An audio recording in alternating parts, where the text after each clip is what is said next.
Hey, good morning, ladies. Debbie Holloway here. Let me take my glasses off because I don't need to read anything for this. Coming to you from rain-ravaged and what looks to be like tornado country today. So if we cut out, it's only because it wouldn't let me continue. So what I wanted to talk to you about today, a lot of things. First thing that pops into mind, June is here. June is next week. June is Saturday. We're about to hit mid-year. Are you where you want to be? Have you reached your goals for the first half of this year? Do you have goals for the first half of this year? Are you on track? Are you ahead?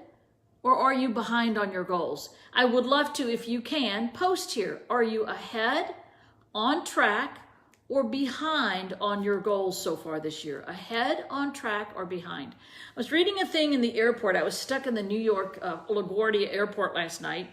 In fact, I got home at 2 a.m. Such a fun trip.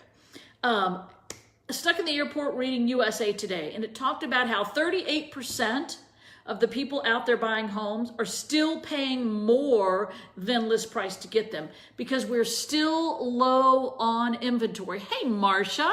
Oh, good. I love to hear that you're ahead and enjoying a new grandbaby. Good for you. So if people are paying more, that means there are people wanting houses. The scary part of all this, in my opinion, is we still don't have a lot of inventory. I am hearing this a ton from people that I coach, and that is my clients keep saying to me, I can't find a house. I am not going to sell until you find me something. And they can't find anything. That's a real problem. That's a real concern in our market. How do we find inventory? So what I wanted to talk to you about today was simply this. We need to take a look at our business plan. How did we do for the first 6 months? Hey, Susan. And what I mean by that is I want you to write down, let me be your coach, if you don't mind, for a few minutes. What I want you to write down for me is this. What is my goal for the year for listing appointments, listings taken, listings sold, and buyer sales?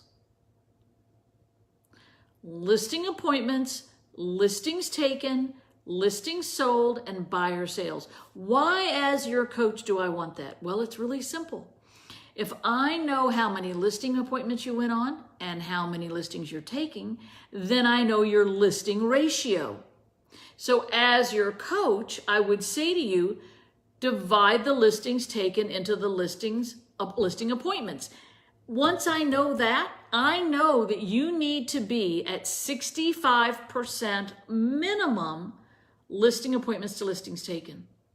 If you've got a lot, because I've got clients that are taking 50% of what they go on. 50% of what you go on is not enough. That is a waste of your time. You need to be taking a higher percentage. So we, as a coach and a client, need to have a conversation around how do you take more listings on those listing appointments you go on. And certainly we can have a conversation. If one of you wants to know, we'll have a conversation around that. In fact, if somebody would like to be my guinea pig, I'm happy to bring you on camera if you know your numbers, and we'll talk about this. So I want to know listing appointments, listings taken, listings sold. I want to know how many buyer sales you've had so far this year and where those relate to your yearly goal. If you don't know your numbers, how do you know what to do? The other thing by tracking the numbers I just gave you is that literally, if you track those month to month to month, you can go back at the end of the year and go, okay, the majority of my business in March and April is coming from clients, past clients and centers of influence. Then I need to focus more of my marketing dollars in January and February to that group. Maybe not so much in November, December. I don't know.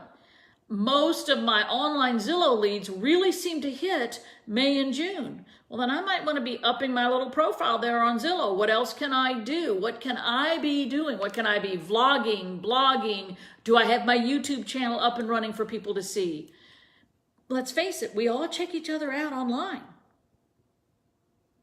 So you can look at this and help determine your marketing dollars, which I think is a phenomenal way to do business. I think spending money when you know where it's best spent is the smartest thing you can do. The smartest. Hey, Miss Linda. So take a look at the whole thing right now as we're getting ready to end the first half of our year. I don't know about you, but I don't want to be behind the 8 ball. I don't want to be rushing to figure out how I'm going to reach my goals come August and September. Not in my market. So you want to make sure that you are at or close to being halfway through your goals. Everybody's market is different. Your market strength may come in the fourth quarter and the first quarter. It may be first and second quarter. It may be second and third. Either way, we've got 2 halves to this year. I want you to be a have, not a have-not. So look at what's happened so far this year and ask yourself, how do I reach my goals? If I'm on track, great. Am I on track and my market's going into its best season? Okay. If I'm on track, but I know I'm going into the slowest part of my market, I've got an issue. So we want to look at where we are. So I would ask you to track the listing appointments, listings taken, listings sold, and buyer sales for the first half of the year. That's what I would tell you to do. Then look at those ratios. If you have a coach, you should be sharing that with the coach so we know where you are. If you don't have a coach, feel free to reach out to me and we'll do a little thing right here on this Facebook page and I'll help you with it. But I think it's really important that we know where we stand because we are going into the second half of the year. We've got 1 month left to make up whatever we need to make up. We've got 1 month left to look at what we've done and ask ourselves, is this working? Is it not? Should I keep it? Should I stop it? Should I up what I'm doing? We don't know until we test it. So what I would say to you is get your numbers together. Let's be ready before the year ends. If you want to be a guinea pig for me and you'd like to have some free coaching, if you'll post those numbers, I will coach you through it right here. Don't be afraid to share because if we can't be open and share where we are or are not in this group, we can't do it anywhere. And I'm offering you what people pay a lot of money every month to get. So if you want a review of your numbers and see where you are before you get to the end of the first half of this year, let me know and I'm happy to help you. All you have to do is post on this page and then I will. So that was my thought process for today that I really think we need to be looking at where we are numbers wise. The other thing I would love to see you do is really take a look at your marketing. Am I spending my dollars in the right place? Hey, Missy, I assume maybe you're back in town or in between trips. We need to talk, girl. So where are you marketing wise? What dollars have you spent and what's been your return? I've had some really interesting conversations lately with people that are spending money for business that they're not getting any business from. And we've literally shifted it to do something else. And I think that's important. Look at your marketing dollars. What are you spending money on? And is it truly working? I had a client that said, I spend $12,000 a year, $1,000 a month for a really nice glossy ad in a local neighborhood magazine. She cannot equate any business to this, but she's just sure that it works. And I said, so what if you stopped 1 month? What if you just stopped? Just to see if anybody says, hey, where was your ad? Well, she's afraid to do that because someone else might pick it up. But if somebody else is picking up what is getting you zero business, have you really lost anything? It's something we have to look at. I think I've told you all this story about the client that had been sending newsletters out, in an envelope. This goes back for many, many years. And she said, oh my God, every time I see somebody, they tell me how much they love, love, love my newsletter. So I said, okay, great. This time send the envelope out empty. See what they say. Same people, oh my God, your newsletter was fabulous.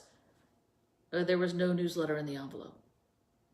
No one called, however, to say, hey, there was no newsletter in the envelope. So that let us know pretty quickly that it wasn't working. Now, many of you are using BombBomb, so it lets you know who's opening. Have you checked your open rates on what you're sending?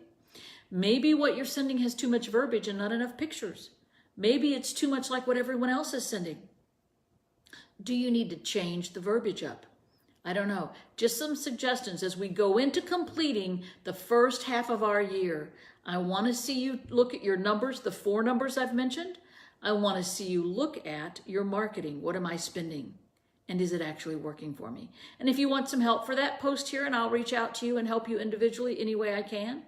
Those are just my thoughts for today. We're going into June. I hope you've set a big goal to really push it this month, because this is an important month. We want to finish the first half of our year on track or ahead. And if not, let me help you. That's what I'm here for. All right. With that, make it a wonderful day. Check those numbers and let me know how you're doing.